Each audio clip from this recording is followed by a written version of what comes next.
حضرت صلی اللہ علیہ وآلہ وسلم پر وحی کا ابتدائی دور اچھے سچے پاکیزہ خوابوں سے شروع ہوا۔ آپ خواب میں جو کچھ دیکھتے وہ صبح کی روشنی کی طرح صحیح اور سچا ثابت ہوتا۔ پھر من جانب قدرت آپ تنہائی پسند ہو گئے اور آپ نے غار حرا میں خلوت نشینی اختیار فرمائی اور کئی دن اور رات وہاں مسلسل عبادت اور یاد الہی و ذکر میں مشغول رہنے لگے۔ جب تک گھر آنے کو دل نہ چاہتا توشہ ہمراہ لیے ہوئے وہاں رہتے۔ توشہ ختم ہونے پر ہی اہلیہ محترمہ حضرت خدیجہ رضی اللہ تعالی عنہا کے پاس تشریف لاتے اور کچھ توشہ ہمراہ لے کر پھر وہاں جا کر خلوت گزین ہو جاتے۔ یہی طریقہ جاری رہا یہاں تک کہ آپ پر حق منکشف ہو گیا اور آپ غار حرا ہی میں قیام پذیر تھے کہ اچانک حضرت جبرائیل علیہ السلام آپ کے پاس حاضر ہوئے اور کہنے لگے کہ اے محمد پڑھو۔ آپ فرماتے ہیں کہ میں نے کہا کہ میں پڑھنا نہیں جانتا۔ آپ صلی اللہ علیہ وسلم فرماتے ہیں کہ فرشتے نے مجھے پکڑ کر اتنے زور سے بھینچا کہ میری طاقت جواب دے گئی۔ پھر مجھے چھوڑ کر کہا پڑھو۔ میں نے پھر وہی جواب دیا کہ میں پڑھا ہوا نہیں ہوں۔ اس فرشتے نے مجھ کو نہایت ہی زور سے بھینچا کہ مجھ کو سخت تکلیف محسوس ہوئی۔ پھر اس نے کہا کہ پڑھ۔ میں نے کہا میں پڑھا ہوا نہیں ہوں۔ فرشتے نے تیسری بار مجھ کو پکڑا اور تیسری مرتبہ پھر مجھ کو بھینچا۔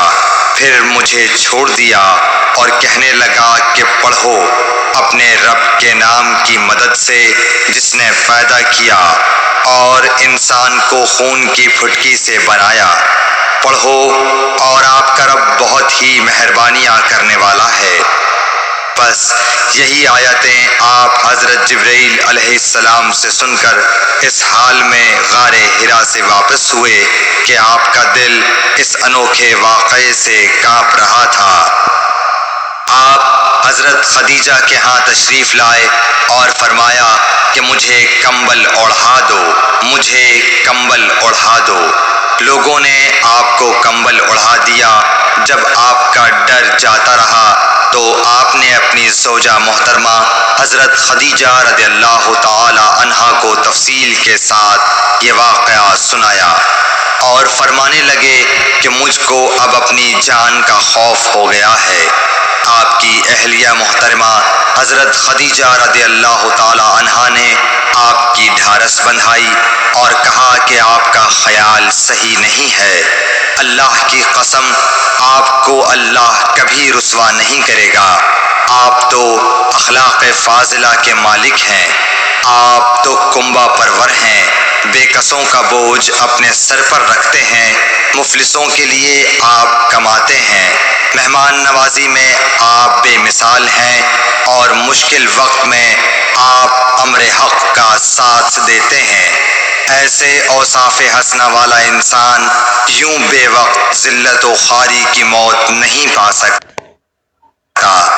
پھر مزید تسلی کے لیے حضرت خدیجہ رضی اللہ تعالی عنہا آپ کو ورقہ بن نوفل کے پاس لے گئیں جو ان کے چچا زاد بھائی تھے اور زمانہ جاہلیت میں نصرانی مذہب اختیار کر چکے تھے اور عبرانی زبان کے کاتب تھے۔ چنانچہ انجیل کو بھی حسب منشائے خداوندی عبرانی زبان میں لکھا کرتے تھے۔ انجیل سریانی زبان میں نازل ہوئی تھی، پھر اس کا ترجمہ عبرانی زبان میں ہوا۔ ورقہ اسی کو لکھتے تھے۔ وہ بہت بوڑھے ہو گئے تھے، یہاں تک کہ ان کی بینائی بھی رخصت ہو چکی تھی۔ حضرت خدیجہ رضی اللہ تعالی عنہا نے ان کے سامنے آپ کے حالات بیان کیے اور کہا کہ اے چچا زاد بھائی، اپنے بھتیجے محمد صلی اللہ علیہ وسلم کی زبانی ذرا ان کی کیفیت سن لیجئے۔ وہ بولے کہ بھتیجے آپ نے جو کچھ دیکھا ہے اس کی تفصیل سناؤ۔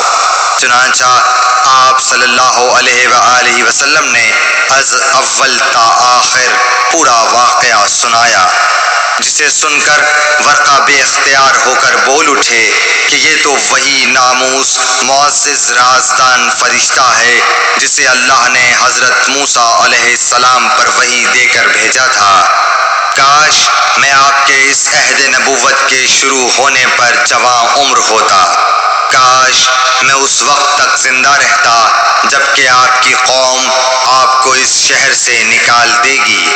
رسول کریم صلی اللہ علیہ وآلہ وسلم نے یہ سن کر تعجب سے پوچھا کہ کیا وہ لوگ مجھ کو نکال دیں گے، حالانکہ میں تو ان میں صادق و امین و مقبول ہوں؟ ورقہ بولا، ہاں یہ سب کچھ سچ ہے، مگر جو شخص بھی آپ کی طرح امر حق لے کر آیا لوگ اس کے دشمن ہی ہو گئے ہیں۔ اگر مجھے آپ کی نبوت کا وہ زمانہ مل جائے تو میں آپ کی پوری مدد کروں گا۔ مگر ورقہ کچھ دنوں کے بعد انتقال کر گئے، پھر کچھ عرصے تک وحی کی آمد موقوف رہی۔